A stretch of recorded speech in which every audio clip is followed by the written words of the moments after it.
Every story has a beginning, and every legend has a storyteller. My name is Karan Singh Bains. Today, I'm going to share with you the real story of J.K. Rowling.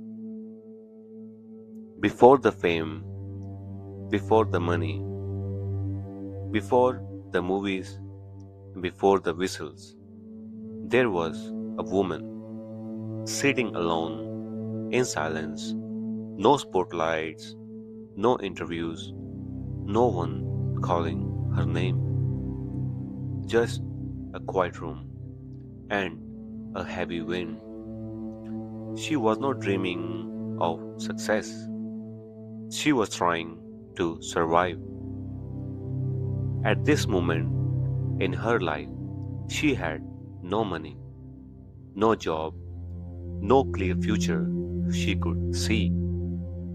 She was exhausted, emotionally drained, and deeply afraid of what tomorrow might bring. Most people didn't know her. Most people didn't care.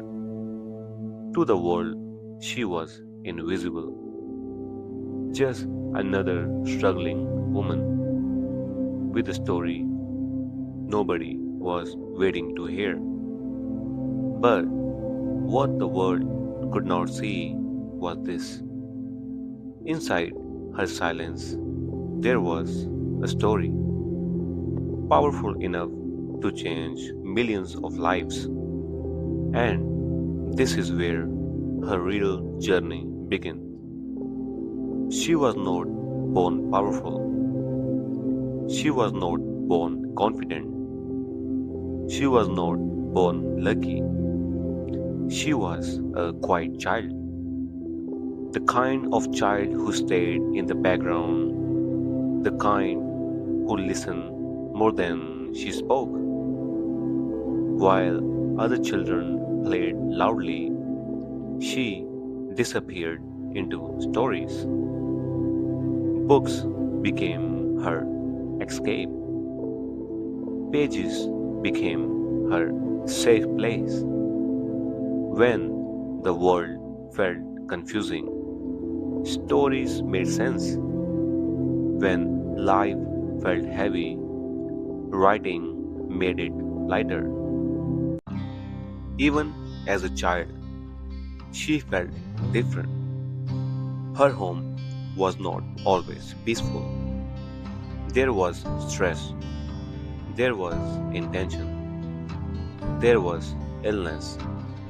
Her mother was sick for many years, and as a young girl, she watched someone she loved slowly grow weaker. That kind of pain stays with you. Most children worry about school, about friends, about small problems. She worried about loss.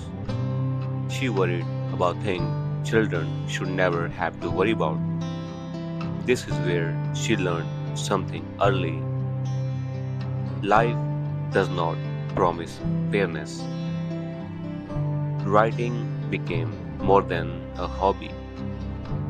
It became her voice, her escape, her way to survive emotions. She didn't know how to explain. She wrote stories not to impress anyone, but to feel understood. And without knowing it, the sadness she felt as a child, the loneliness, the fear of losing someone was shaping the imagination that would one day change the world. But before that happened, life was about to hurt her even more. Then came the moment that changed her life forever. Her mother died. Not suddenly, not peacefully. It was a long illness, a slow goodbye. And when it ended, something inside her broke. She didn't just lose her mother, She lost her emotional support, her safety, her anchor. The pain was deep and it stayed. Years later, she would say that this loss shaped her writing more than anything else because when you understand grief, you can write it truthfully. After her mother's death, she fell into depression, real depression, the kind that makes mornings heavy, the kind that makes breathing feel hard, the kind that makes hope feel distant. She felt lost, disconnected, empty. She thought maybe a change would save her, a new country, a new life, a fresh start. So she left, but pain doesn't disappear. When you change location, it follows you. She entered a relationship hoping for comfort, but instead she found more pain. The marriage failed and it ended. She was left alone again, this time with the baby in her arms. She returned home as a single mother, divorced, unemployed, emotionally exhausted. No savings, no plan, no clear future. She had reached rock bottom. She later said something unforgettable. She said, "This was the lowest point of my life, and most people would have given up right here." But she didn't. Life did not suddenly get better. There was no miracle, no rescue, no shortcut. She was a single mother living on a government support. Every day, she was worried about survival. She was worried about bring food on the table, worried about pay rent. She worried constantly about money, about her child, about whether she was failing as a mother. Some morning, when she opening her eye, she felt like hardest thing she did all day. She later said she felt as poor as it's impossible to be in modern Britain without being homeless. This is how close she was to losing everything.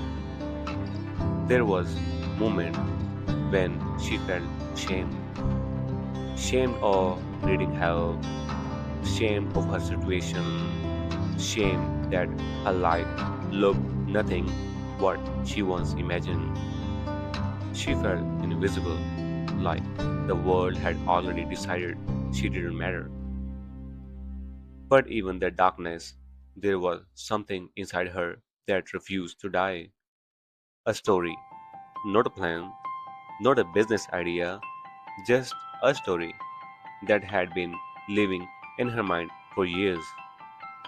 She could not afford to stay herself warm at home, so she went somewhere warm, a small cafe. She would buy one cup of coffee and sit for hours. Her baby slept beside her in a stroller, and while the world moved around her, she wrote. She wrote while tired. She wrote while afraid. She wrote while unsure. If anyone would ever read her words, she wasn't writing for fame.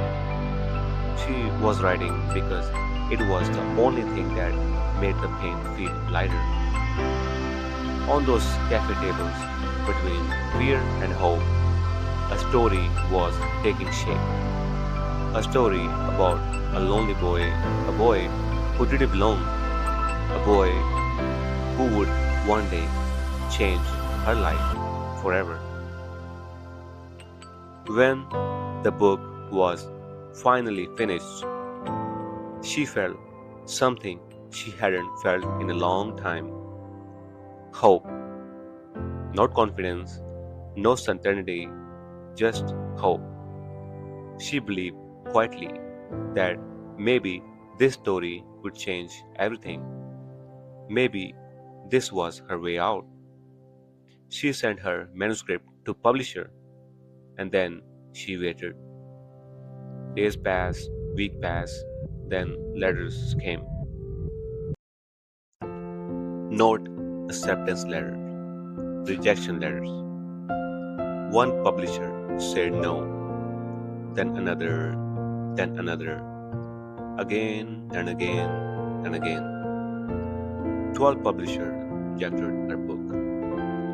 12 times she was told this story was not good enough, that it would not sell. Children would not read the story. Imagine how that feels.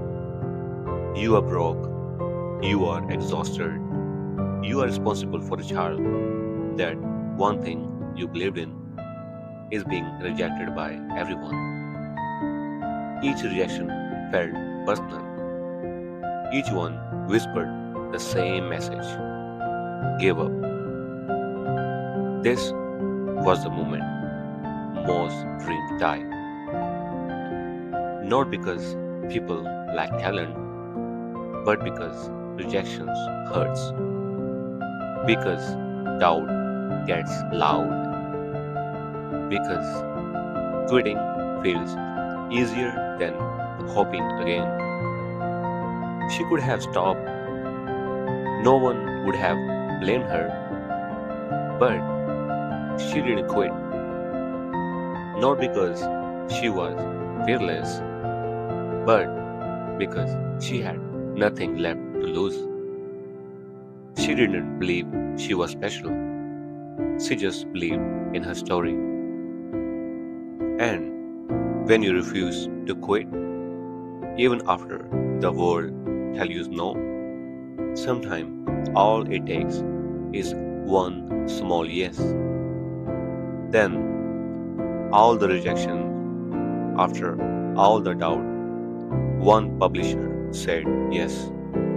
Not a big publisher, not a powerful one, just a small yes. No promises, no guarantees, just a chance. The book was printed in very small numbers. No one expected much. There was no big launch, no big tension, no big marketing, just a story. A story finally allowed to exist. And sometimes this is all a dream needs. Something unexpected happened. Children loved the story. They saw themselves in the boy who felt lonely, who didn't belong, who discovered he mattered.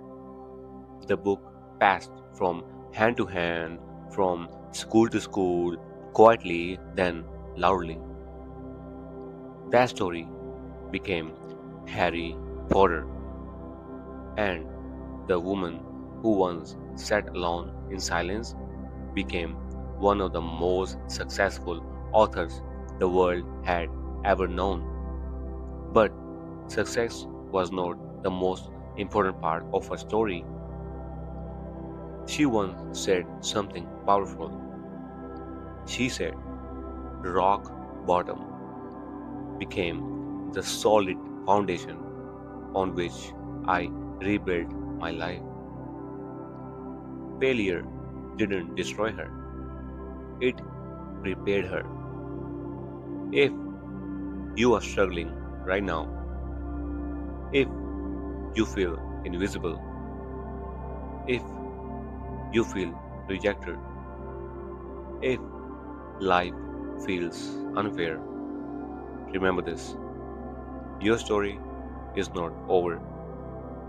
Your darkest chapter may be the one that makes your future possible. Just like her, do not quit.